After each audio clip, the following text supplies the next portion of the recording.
It is 5:21 a.m. here in Kyiv. And in addition to the birds chirping, we have an air raid alert. Because, of course, the Russians are throwing a temper tantrum.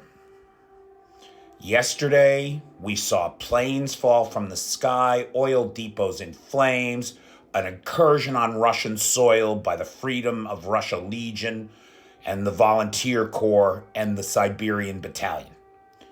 And so now, Russia will lob millions of dollars worth of missiles to terrorize civilians.